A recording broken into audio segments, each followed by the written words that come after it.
বিশ্ব বাণিজ্যের গুরুত্বপূর্ণ রুট লোহিত সাগরের অশান্ত জলরাশিতে একক আধিপত্য প্রতিষ্ঠা করে ফেলেছে ইয়েমেনের হুথি বিদ্রোহীরা। ইসরায়েল অভিমুখে যাওয়া জাহাজগুলোর জন্য রীতিমতো ত্রাস হয়ে উঠেছে তারা। লোহিত সাগর পেরিয়ে ইসরায়েলের দিকে যাওয়ার মানেই যেন মৃত্যুর মুখোমুখি যাত্রা। লোহিত সাগরের শান্ত জলরাশি এখন বাণিজ্যের জন্য এক বিপজ্জনক রণক্ষেত্র। হুথিদের এই দাপটে বদলে গেছে শত শত বছরের বাণিজ্য মানচিত্র। ইসরায়েলের সঙ্গে বাণিজ্যে না জড়াতে বৈশ্বিক জাহাজগুলোকে বারবার সতর্ক করে আসছে হুথিরা। এরপরও নিষেধ অমান্য করায় মিসাইল কিংবা ড্রোন হামলা চালিয়ে ইসরায়েল প্রীতি দেখানো জাহাজগুলোকে চরম শিক্ষা দিচ্ছে তারা। আর এই জাহাজগুলোর পরিণতি অসহায়ের মতো চেয়ে দেখা ছাড়া ইসরায়েলের আর কিছুই করার থাকছে না। সোমবার এবার লোহিত সাগরে ইসরায়েলি একটি তেল ট্যাঙ্কারে মিসাইল হামলা চালিয়েছে হুথি বিদ্রোহীরা। এই হামলার ফলে গুরুত্বপূর্ণ এই আন্তর্জাতিক জলপথে আবারও জাহাজ চলাচল ঝুঁকির মুখে পড়েছে। আল মাসিরাহ টিভিতে সম্প্রচারিত একটি ভিডিও বার্তায় এই হামলার দায় স্বীকার করেছে হুথি সামরিক বাহিনীর মুখপাত্র ব্রিগেডিয়ার জেনারেল ইয়াহিয়া সারি। জাহাজটি ইসরায়েলের মালিকানাধীন, ওই জাহাজটি লিবিয়ার পতাকা নিয়ে চলাচল করছিল বলে অভিযোগ তুলেছেন তিনি। আর সেই কারণেই সেটিতে মিসাইল হামলা চালানো হয়েছে বলে জানিয়েছে এই হুথি মুখপাত্র।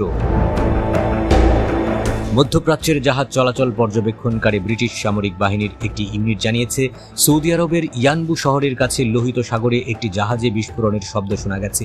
ওই জাহাজটির উপর খুব দ্রুত গতিতে কিছু একটা আঘাত হানার শব্দ শোনা গেছে বলেও জানিয়েছে ব্রিটিশ সামরিক বাহিনীর ওই ইউনিট। মধ্যপ্রাচ্য ভিত্তিক সংবাদ মাধ্যমগুলো বলছে, হুথিদের হামলার শিকার জাহাজটি সিঙ্গাপুর ভিত্তিক ইস্টার্ন প্যাসিফিক শিপিং কোম্পানির। কোম্পানিটির মালিক ইসরায়েলি ইদান আফার নামের বিলিয়নিয়ার। ইসরায়েলি মালিকানাধীন হওয়ায় এর আগেও এই কোম্পানিটির জাহাজ হামলার শিকার হয়েছিল। অবশ্য হুথিদের নতুন এই হামলার পর তাৎক্ষণিক কোনো মন্তব্য করেনি ইস্টার্ন প্যাসিফিক শিপিং কোম্পানি। সামুদ্রিক নিরাপত্তা সংস্থা অ্যামব্রু বলছে, স্কারলেট রে নামের জাহাজটি যে ইসরায়েলের মালিকানাধীন তা সবারই জানা। আর সে কারণেই হুথিরা জাহাজটিতে মিসাইল হামলা চালিয়েছে বলে মনে করছে সংস্থাটি। 2023 সালের নভেম্বর থেকে ফিলিস্তিনের গাজায় ইসরায়েলি আগ্রাসনের প্রতিবাদ জানিয়ে লোহিত সাগরে ক্ষেপণাস্ত্র এবং ড্রোন ব্যবহার করে শতাধিক জাহাজে হামলা চালিয়ে আসছে হুথিরা। ইসরায়েলকে অর্থনৈতিকভাবে পঙ্গু করতেই এসব হামলা চালিয়ে আসছে গোষ্ঠীটি।